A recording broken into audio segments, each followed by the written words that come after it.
Hey guys, it's all about and if the lighting is a little bad, it's because I forgot to charge my little light that I have. So there's that. Um and I'm not wearing my normal denim, so tank top it is. Today I wanted to talk about wins and pluses in mid-March budgeting. So as I mentioned at the beginning of the month, I had a pretty big setback, I guess is the best way to call it. I went to Bath and Body Works and I spent $152.45. I ended up returning like two or three products for a total of $35. And then I've also, why is it doing this?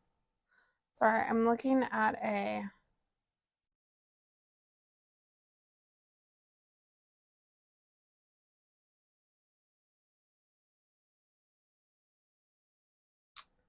I don't know why it had that, but I have my budget on my iPad, and that's why I'm looking down sometimes. But overall, I've been pretty on par with groceries. 2 weeks ago, I was really over like 18, no, $30 over, which is my normal allotment is trying to stay within $60 or so, which I've been really good at the last 2 weeks. And then I've been challenging myself to try to only have a certain amount per bi-weekly that I can spend on extra things. And so right now it's at $50. And I've been okay sticking at it. This 2 week period I think is going to be the hardest. It started on a training as I move what I'm putting my phone on. It started on a training day, and so I splurged and I got Caribou for the first time in a while. And then I've found a trend that I like to go to Quick Star, which is a local gasoline place that also has like it sells food there too. I really like their microwavable meals. We just like to go. We don't go out for donuts and stuff like that, but like sometimes I'll go there and they have like this really good chip dip that you can build yourself, which I'm pretty sure I think that was the 1331. Um and it lasts a while. Like it's a couple days worth of chip dip. Unless you're sitting at home and it's a meal. But if it's a snack, it lasts a couple days. I really like their microwavable mac and cheese. Anyway, I like a bunch of stuff from there. So I'm thinking about leaning into places like that and getting gift cards or asking for gift cards to places like that for my birthday and Christmas. I didn't do a cash budget for the first grocery trip of the month, and that's probably why I went over for so much. In addition, I did spend $40 on Amazon. Um, I should probably do a haul of those items, but I got a bunch of organizers. They were on my no buy list. However, I ended up it was a lot more expensive than the $40. I think I ended up having $35 off in total, because I had $25 in this rewards app that I use, and then I had a $10 gift card. So I ended up just using it to make the purchase as manageable as possible. So yeah, I did that. However, one thing that is in my budget, and I might get comped a little back, is I spent over $200. I think it's a little over between 220 and 225 on tickets um to go to a show with my sister down in Des Moines. Um I really like Hadestown. It's the one that I saw locally here, and unfortunately, because I'm from a bigger city, I'm used to a bigger stage. And so I really like the show, but I so I've also been in theater in my past life. Um, but how do I phrase this? I don't want to be mean to the local theater because it was nice, but I could tell that it would look a lot better and it would feel a lot better on a bigger stage. That's fair. So I could just tell that it was a little cramped and they weren't used to that spacing. And I know it's gonna feel like they're not used to the bigger spacing now at the venue that I'm going to. But I really wanted I really wanted to get these tickets. Like I said, I'm taking my sister. I think we're gonna make it a day trip. Depending on the weather the day before, I may drive down to her house the night before because I'm working a later shift and I wouldn't get to her house till like midnight if I left right away. Um, but then the show, we're going to a matinee. It's a really big theater, so if anybody figures this out, I'm not worried. Um, but yeah, we're going to a matinee there, and I did splurge on valet parking um, due to some, how shall I phrase this? Due to my sister's physical issues that she has a hidden um, how do they phrase it? Like a hidden illness. So she looks fine on the outside. Like she's not like a paraplegic or something. That, oh gosh, with today's times, that could be pulled apart so easily. Anyway, my sister has a hidden disability. So she looks like she is a fully capacitated adult, but she loses her energy really quickly, and she may have a good day or a bad day that day. So I did invest in the valet parking. Can I not dig myself in a hole? So with that, the amount that I have put towards my debt is maybe not as impactful because I was down to my credit card almost being down to $4,000. However, it's not that good anymore because it's gonna be about, even if we just dice it in half, it's gonna be $110. I did look at next month though, and if I take the payment that I have for credit card, and I think I'm going to get paid a little more because I've been working a lot of overtime. And in addition, this last weekend, I was researching all those Instagram ads, that the Instagram videos that they send that are like, you too can make money this way. So I've been researching them. I've been looking at ways to monetize my dog's Instagram account. Since she's a real dog and I do have real photos of her, it will feel more authentic to monetize a real dog's account. Um, and then there's typing jobs and there's stuff like that. And it's something that I actually miss, is like doing typing and stuff like that. And then I've thought about looking at like freelance editing because I do like that. So basically looking at freelance jobs. So that's what I'm looking into. And then I also budgeted out for April and May, which is looking good. May is less good because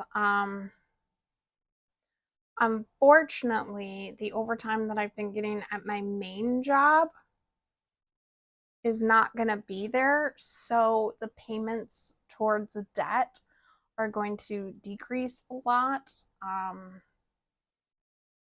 This month I had over $1,000 towards debt even with the tickets, and it's looking like in May with the base budget it's gonna be, I'm trying to do quick calculations, like 8.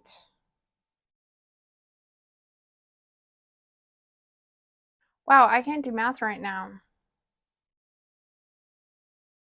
Yeah, it's not even going to be $900. So that's kind of disappointing. So I am very much thinking about leaning into the overtime at my other job just because it's something that I can do, and one day every other week or something like that is not that bad. This last week, the reason why I didn't upload a video on Monday, I had a lot going on last week, like a lot. I put in way too many hours, if I'm completely serious. I was burnt out by the end of it, and yeah, it was not good.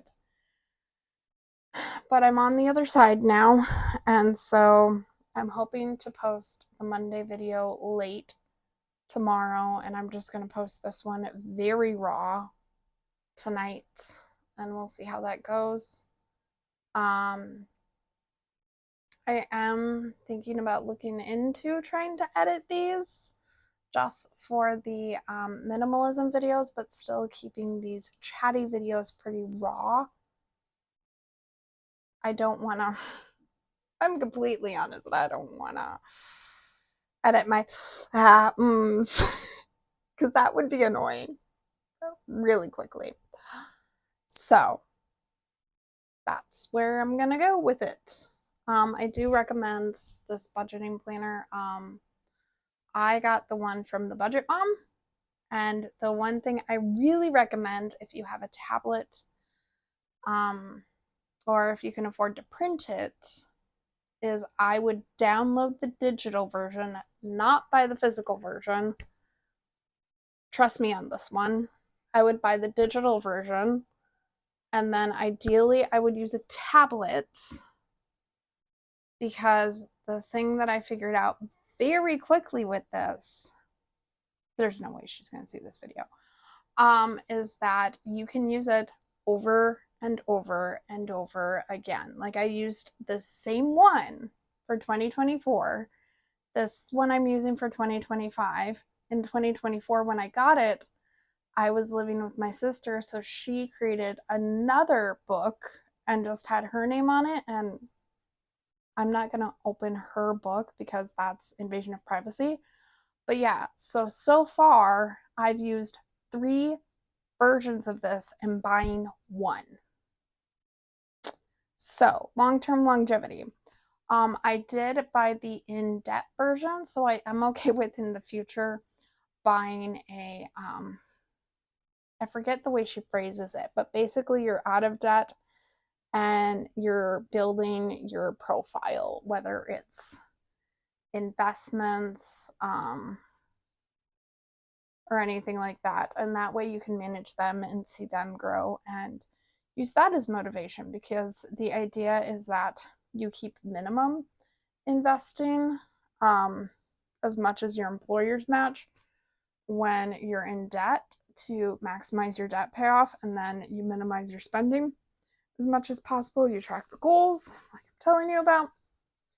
And then once you're out of debt, you can increase your investment to, as much as you're comfortable, and still be within your categories so that you can take part of the amount that you were putting towards debt and start to be living your life and going on those vacations that you were dreaming about while in debt. Like, I'm gonna have to do a video about that in the future of like my dream vacations. In short, it's to travel the world. There's a longer version. Like, the short version is, while I have my dog, I really want, I know I'm gonna have to upgrade my car in the future, so we're looking at getting a hybrid and getting something that can tow a small camper, like a teardrop, maybe a little bigger than a teardrop. And my boyfriend is not really the camping type, and I really want to see things, and so we'll see where that goes. But we've had conversations about me getting this camper and taking my dog and just going on adventures together. So whether that's nearby, whether that's, since my job is max 4 days a week, 4 to 5 days a week. My daily, like my main bread and butter is 3 days a week. So if I could survive on that, I'd have the remaining days a week to travel with this dog, and like I could be gone Thursday, Friday, and part of the day Saturday and come back with her. And that would be really great. Like, we could travel somewhere part of the day on Thursday and then get there on Friday and, you know, just have all the fun, like visiting people, or just like, I really like waterfalls. I really want to get her into walks and getting to be a lot better of a dog walking dog. So whether that means taking her on hikes, so that kind of thing. That would mean investing in better shoes, but that's okay. Right now I don't have any shoes that I would feel comfortable hiking in, but that's okay. That's because that's not something that's happening right now. But that's stuff that in the future I'd want to do, that is either an experience or a one-time investment with minimal, hopefully, minimal continual financial investments into it. And that's the way I'd want to do it, is we wouldn't be paying for hotels. We'd be staying in that camper and we'd be doing it that way. So if that actually happens, that'd be great. And if it doesn't, I'll figure it out. So that's the win. And I'm okay with this current loss of the entertainment because it goes within the low buy, no buy 2025. So low buy 2025 is still working, and it's still a learning curve, and I know April's going to be a lot better because I already know part of what's going to happen in April, and April I think is going to set the steps for May, which my birthday is in, and we might have a trip then. Little day trip. Well, not day, overnight. So there's going to be some money spent there, but experiences, guys. Experiences. See you in the next one. Bye.